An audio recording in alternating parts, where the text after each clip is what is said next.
What's up, guys? This is Snapchat Q&A episode number 2. Okay, so you guys have sent through a whole bunch of questions again. Same goes as per last time. Just going to rattle the answers off as quickly as possible. Going to do this in one take, and I will do my best to answer each question that I have for you to the best of my ability, but at the same time getting through them as quickly as possible. Okay, I've got about 25 again this week, so let's get started. What are my thoughts on cyclical bulking? It really comes down to what your goals are. If you want to look at putting on a lot of mass and don't mind gaining a little bit of extra body fat in doing so, then yes, look at bulking for a longer period of time. However, if maintaining a certain level of conditioning is important to you, then you definitely want to consider periods of time spent at a controlled calorie surplus, coupled with periods in a deficit to ensure that you're not essentially gaining too much body fat each time you look at adding some mass. Horses for courses, choose which one is going to work or apply best to you and your scenario. Hitting your macros but not calories, are there any issues when in a surplus? Essentially no, so long as you're getting enough calories to continue the growth process, you should be okay. With that being said, hitting specific macros consistently each day is going to be far more optimal in terms of continued progress, maintaining even energy levels, body weight, training performance, strength, all that sort of thing. So if you can hit consistent macros over time, it will be far more beneficial. It will be far easier to track progress as well, and chances are you're probably going to feel a little bit better doing that rather than chopping and changing your carb and your fat intake, simply because one day you might find that you got heaps of energy, the next day you might find you haven't got quite as much, simply because you haven't had as many carbs on one day or the other. Thoughts on time and attention? I'm not quite sure what I guess the reasoning for this question was, but essentially time and attention is what drives muscle growth, muscle building. Typically we measure it more via volume, but obviously the more time that your muscle spends under tension, the more stress you're placing on it. Hence the greater opportunity for essentially muscle fiber damage. So essentially increasing time under tension is certainly going to help with making further progress. With that being said, it is something that can be very difficult to measure and control over time. So I would typically recommend using time under tension style training as a method of overloading or changing things up and throwing something different at you. It can have its advantages if you want to incorporate it regularly. However, that being said, if you can focus on increasing volume over time, and if you're wanting to grow, eating at a surplus, then you'll be fine. Thoughts on mind-muscle connection? As far as I'm concerned, I believe the mind-muscle connection to be more of an understanding as to what you should be training and where you should be feeling any given exercise. If you're doing a bicep curl and feeling it in your knee, for instance, you probably haven't got the strongest mind-muscle connection. If you could focus on maintaining solid form and technique throughout a lift in order to translate as much force as possible through the target muscle, you're set. Okay. If you're training your lats, for instance, ensure that you're hitting or feeling the exercise through your lats. Outside of that, I don't really know if there's much to the whole mind-muscle connection debate. What type of training did I personally do before DUP and before I was sponsored by Optimum Nutrition? So I guess before those two things, I was doing a lot of high volume style training. I still looked at hitting muscle groups twice per week. I think for the most part, particularly when I was prepping for my recent show, I did a 3-day split, which I would repeat twice throughout the week, with Sunday, so Monday to Wednesday, and then Thursday through to Saturday, with Sunday a day for a cardio or a rest day. I typically did a leg day, then a chest and back day, and a shoulders and arms day, and repeated, simply to try and get as much volume into my week as possible. Obviously, DUP takes that just one step further, with greater frequency, essentially splitting that volume up a little bit more. Same goes with, that was basically the sort of stuff I was doing before DUP and before being sponsored. Next one. Do I have a specific approach to training arms? How do I get them specifically to grow? I've written a fairly comprehensive article on how to train your arms, how to target them effectively in the most optimal and efficient way possible. I will put the link to that article in the comment section below. In the last few, this is a question from someone. In the last few weeks, I've finally begun gaining weight. Will I definitely lose my abs if I continue if I continue to eat at a surplus? When you are eating at a surplus, you are essentially overfeeding your body, giving your body too many calories on a consistent basis. Building muscle could be considered an extra process. You need extra energy to do an extra thing. If you consistently eat at a surplus in order to grow, there will come a point in time where you do begin to gain weight and you will add body fat.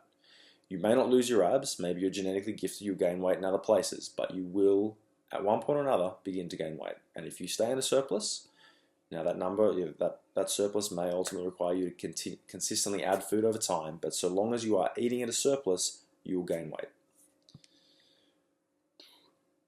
Low reps with high weight or high reps with low weight? Okay, this is a very generalized question and something that essentially requires a far more complicated answer. If you're looking to grow or if you're looking to progress, either build or maintain as much muscle mass as possible, you need to ensure you are increasing volume over time. Ideally, you can incorporate a bit of a mixture of both in doing so in order to hit more muscle fibers. But essentially, there is no black and white answer as far as low reps with high weight or high reps low reps with high weight or high reps with low weight. There's no black and white answer for that. Focus on lifting more total weight over time and you'll be set. I've experienced a weight loss plateau after updating my intake. What do I do? Well, essentially you haven't updated your intake as best as possible. So you either need to add more activity back in or you need to further reduce your intake.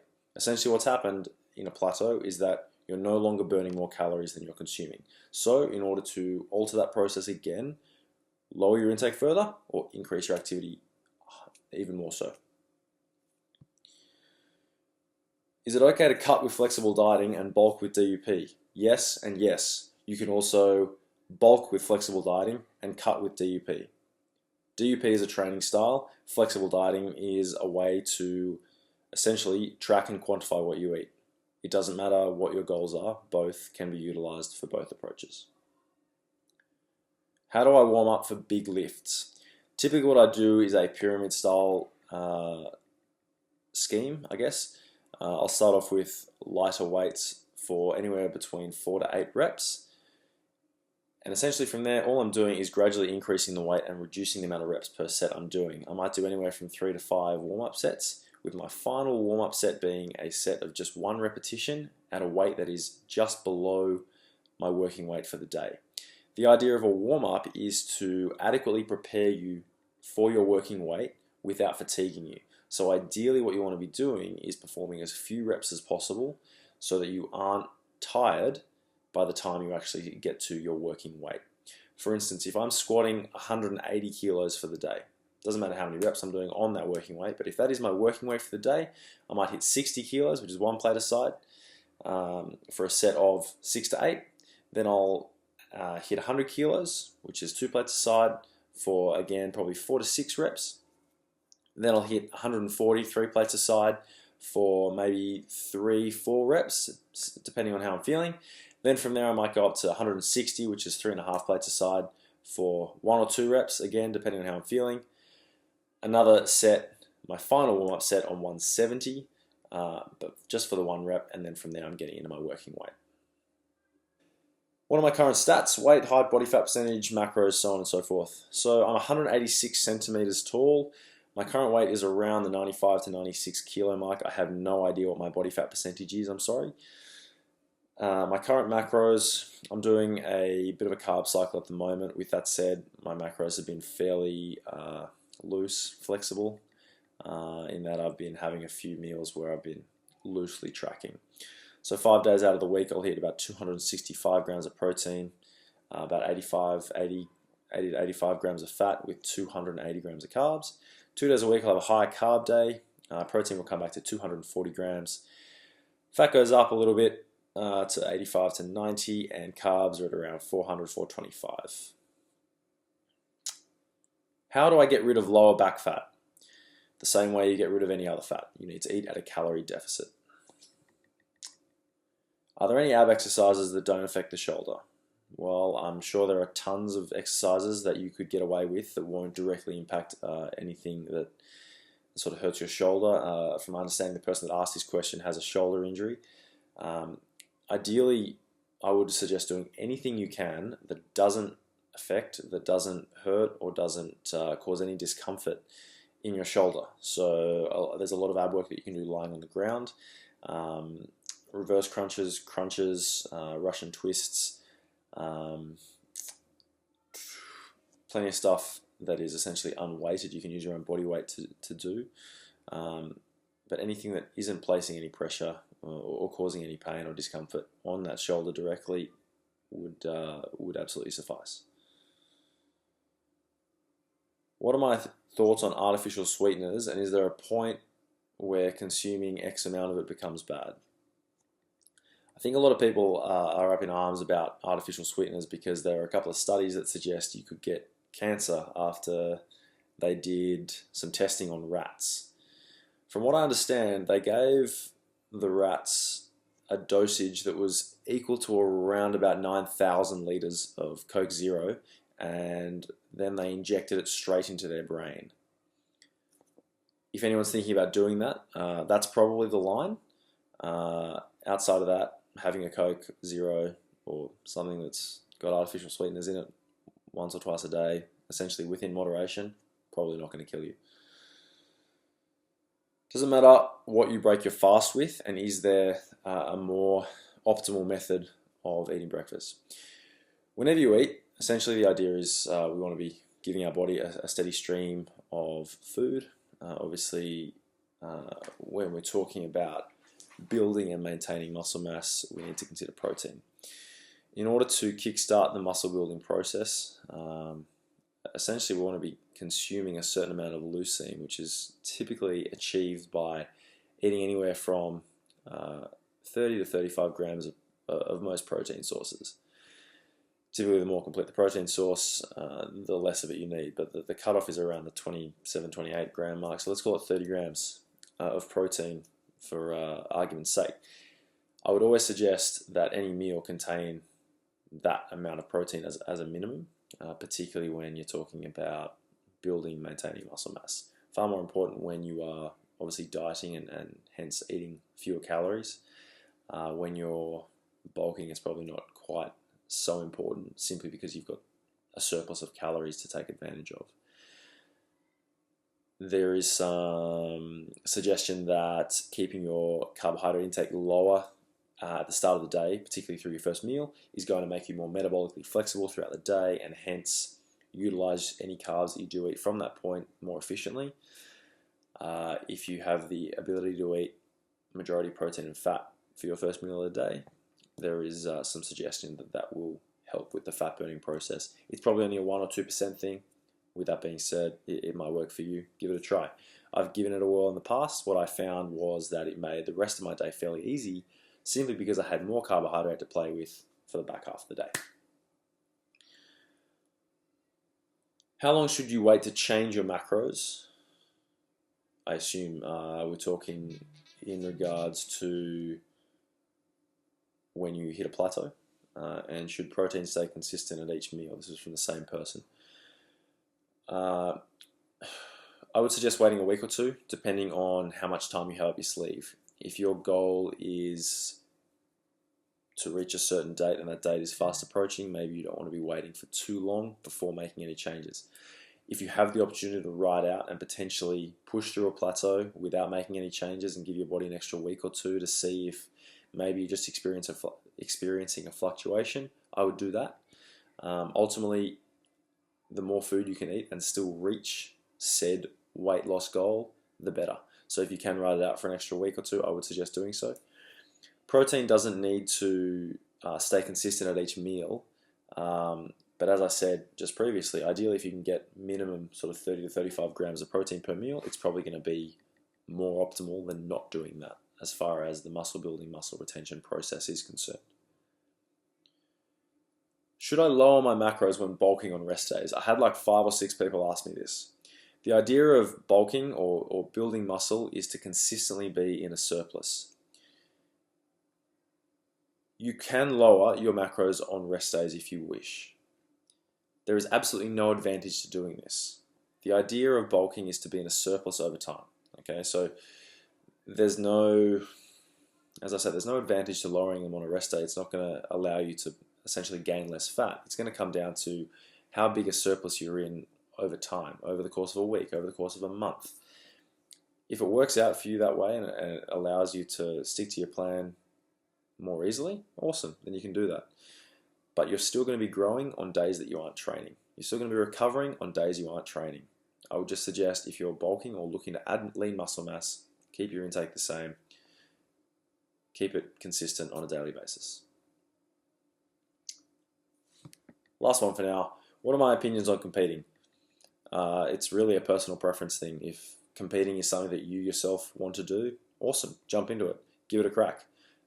Should you be doing it for the money? Probably not. There isn't a lot of money involved in it unless you're really, really super successful. And I'm talking Phil Heath style successful. Other than that, it's really a personal thing. If it's something that you yourself want to give a crack, then absolutely go for it. Is it for everyone? Absolutely not. I've had a lot of clients come to me saying that they want to compete. They go to a show to experience one and to watch on and come back and say, you know what, I never want to do that. It's really up to you.